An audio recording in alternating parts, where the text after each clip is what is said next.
Yes, nkwaniriza kadde kano oli otya gwe na followinga Fadi TV gine nkwebaza. Negamba nti wakola kyamaanyi okubanga wa subscribinga n'onyiga nekkade. Mbatumireko abali Iraka mu ggwanga erya Iraka mu Baghdad, abali mu Oman, abali mu ggwanga erya Saudi Arabia ne bagamba nti mwakola kyamaanyi okubanga mugifollowinga bagita Fadi TV kimu subscribing ate munyige ne kukade.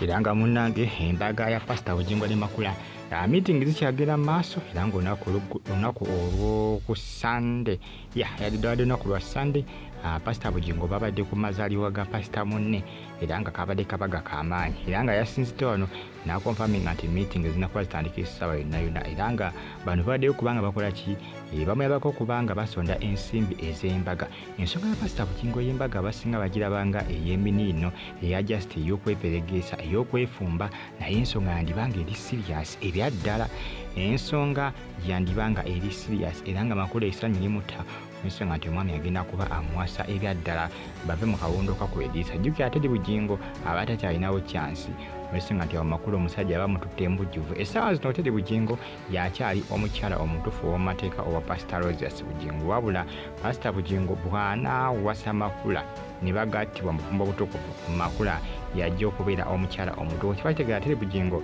ajja kuba takyalina kifo kyonna ewa Pastor Roses Bugingo wabula nabagamba era sijja kukoma kibagamba nti Pastor Bugingo okola bino byonna alina kusooka kuyita mu kkooti alina sooka kuyita mu kkooti yasinzidde ku birthday party ya Pastor munne babadde bagenze okubanga akola kiwadde bayitiddwa ng'abagenyi abakulu ne Suzan Makula n'akonfaminga nti essaawa yonna meeting zigenda kuba zitandika. Simanyi Pastor Bugingo lwaki ebbuguma alina lingi ate nga atanaba kubanga ateesigana ani Teddy Bugingo tanatesiganya Teddy Naluswa yali mukyala we tebanateeseganyako mpoziko nga baami bateeseganya nga balina meeting gye bakola manyi si bwe kimu tulina okukimanya si bwe kimu tulina okubanga tukitegeera mpoziko nga baamiitinga oba oliawo nga bakkaanya ku nsonga eno naye kisoboka okuba nga bakkaanya era nga bateeseganya nga Teddy yakkiriza divorce kubanga Pastor Bugingo engeri gy'akyamuukirira n'engeri gy'ateekateekamu embaga n'engeri gy'akolamu pulani z'embaga alaga nti alishuwa embaga egenda kubeerawo okusinga omwaka oguwedde gwabadde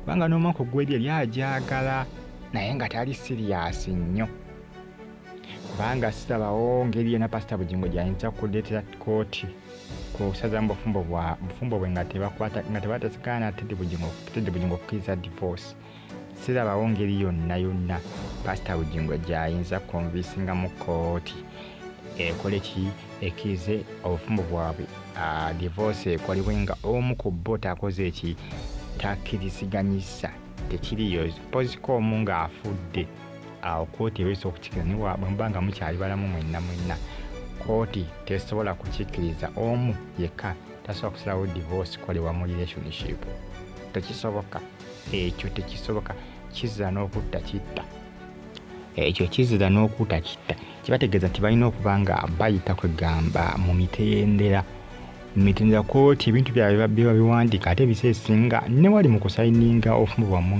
nga mubutte mateeka bibaawo byonna ebyo bibaawo byonna ebiseesinga oluusi forms musooka zisomamuko n'empapula ebyo byonna bibeeramu mulina okuba nga mukkiriziganyiza mulina okukola divorce mateeka bwe gatyo bwe gakola kkiriza oba gaana tufuna mbagamba nti namwe ekiŋŋamba nti oba oliawo baateesiganyiza ne Teddy Naluswa mukulu Bugingo nti Teddy Bugingo oba oliawo yakkiriza divorce kubanga gineemeko tajja kugikola nga tebamaze kukola divorce na Teddy Naluswa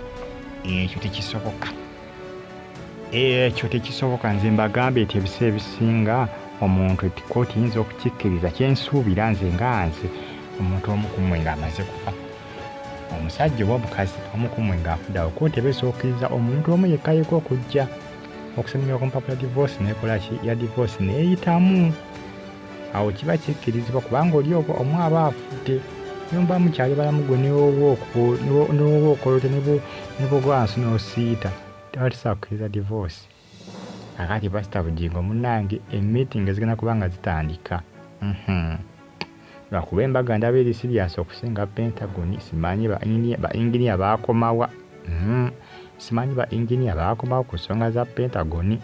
Tujja kuba tumanya gye bigenda okubanga biggwera bino kubanga bwe ndabamu bulungi si byakuggwa kati ebintu si byakuggwa kati. Mbeebaza mwenna abagifollowinga mu mwenna abasubscribinga ne munyiga kale nti mwakola kyamaanyi. Ne mbagamba nti comment section eri awo wansi awo nti era obaka mu comment section ate osigale nga ogifollowinga Bagitafaali TV yuki like nga ate sigala ng'ogyekumiddeko nsonga za mikolo gya Bugingo ne mukyala Suzan Makula.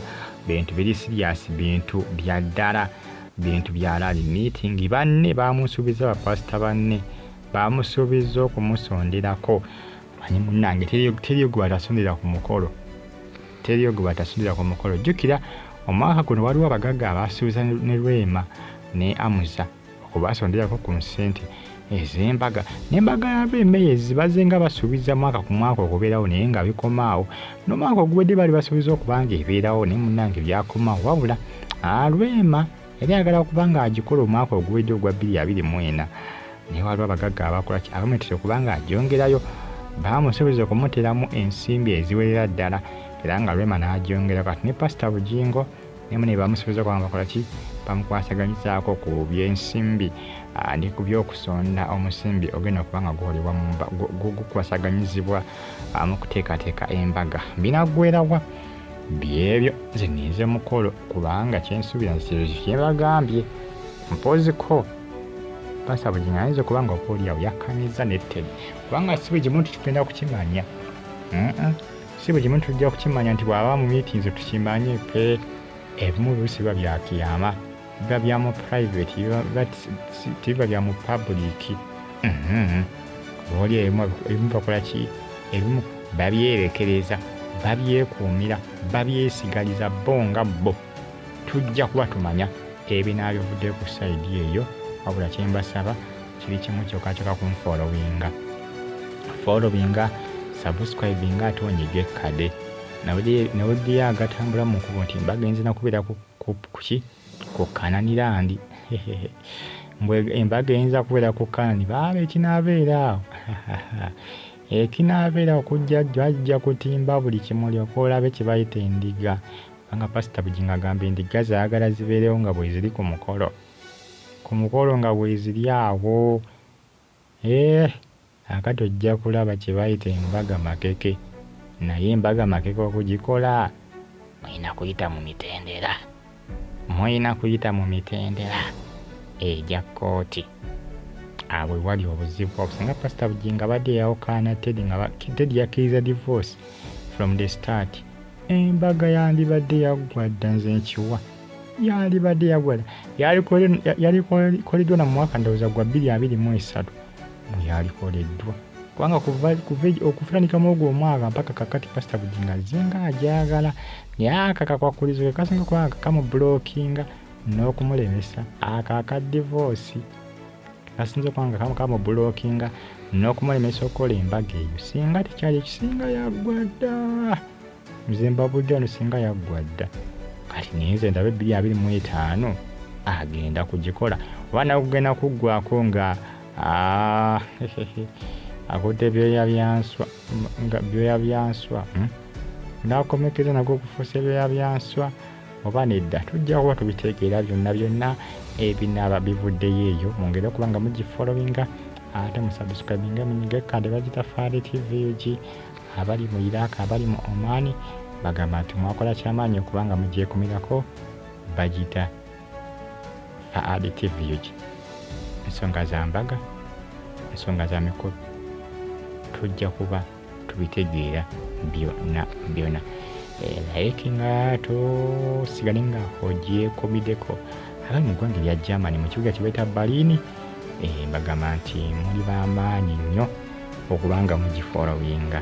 Ojja kumanya, ojja kutegeera baaba, ojja kutegeera. Pastor Bugingo agamba nti endiga zaagala ku Canan era ng'Embaga bw'ejja okubeera.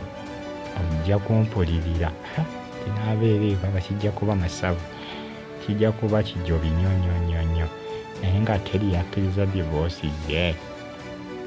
Ekyo ngezaako kinoonya nekikyambuze, ngezaako kinoonyereza ndabe teri nzoyengerawo nga bali Kabaga. Pastor Bugingo ate bayitiddwa ng'omugenyi omukulu Kabaga. Baba jjukire mabegaka ebadde bafedde wabula emyaka simanyi, emyaka jjo simanyi, tebayogedde emyaka naye nga Bugingo ayinza okuba myaka nga 5. Alabika agiwezezza. Makula alabika ali myaka ndowooza nga 4. Makula yawezezza emyaka 4. Alabika agiweza. Manyi Makula si mukazi tactic, si mukazi akaddiwa obubi, kaddiwa bwatyo naye ng'emyaka agiyina baba agiwera. Ozo mulengera akutte ku lubuto lwa balongo n'olwetisa olwo. Bw'alina abalongo kugaye Pastor Bugingo omwaka guno. Genda mutambulira kiriya ndowooza. Oguwedde agutandikawo bwe naye guno agutandise bulungi. Ateekateeka Mbaga kiraga tedi yakkiriza divorce. Aye naye ekirala n'abalongo. Sikaani yagamba mbu Makula alina balongo. Baba onampuliye nga amuyita Ssaalongo Pastor Bugingo, Ssaalongo Pastor Bugingo. Odaawulira naye nga bagita Fad TV gimwongere kubanga mugifollow nga bali e UK, abali e Uganda mu kibuga ekikulu kye bayita Kampala, abali Saudi enamba nene bampi mbalaba analytics zange mu studio munfollowinga nnyo enamba esinga eri Saudi ne Uganda ne mu ggwanga erya Canada ne America, n'abali mu ggwanga erya UAE mbaagala nnyo mwenna, n'abali Germany namwe muli bakabi nnyo kubanga mugifollowinga bagita Fad TV. Ensonga zezo binaakomekerawa bigenda kubanga bigwirawa ku nsonga zino tujja kuba tubitegeera byonna. Bamuyita mukyala Makula kusa ne Pastor Roses Bugingo. Nteekateeka za Mbaga meeting zigenda kuba zitandika essaawa yonna. Embaga Pastor Bugingo agamba eteeka okukolebwa mu mwaka guno oba batya tujja kuba tumanya kubanga 2023 gwagaana omwaka 2024 ne gugaana kati 2025.